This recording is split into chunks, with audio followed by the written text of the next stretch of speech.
अस्सलाम वालेकुम रहमतुल्लाहि व बरकातुहू। हाँ जी, क्या हाल है? ठीक हो? यह देखो गड्डियां सार छड़ियां ने फ्रांस दे विच वितरी सोर्स।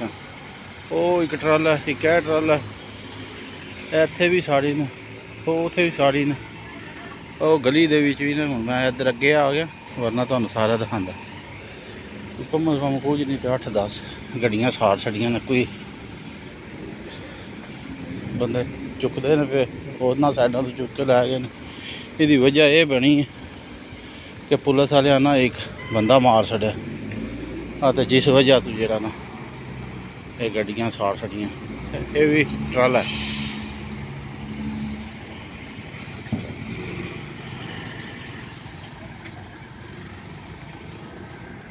एक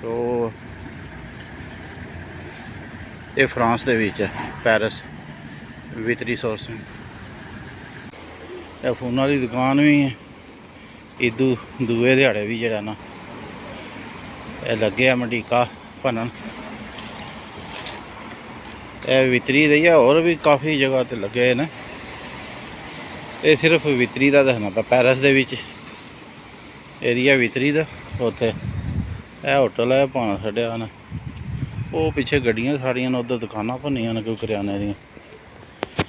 अज दूसरा दिहाड़ा तो इत्थे जरा सही तक लगे तो शुरू होंगे राती 10-11 बजे 12 बजे तक शुरू हो जाते हैं भनना।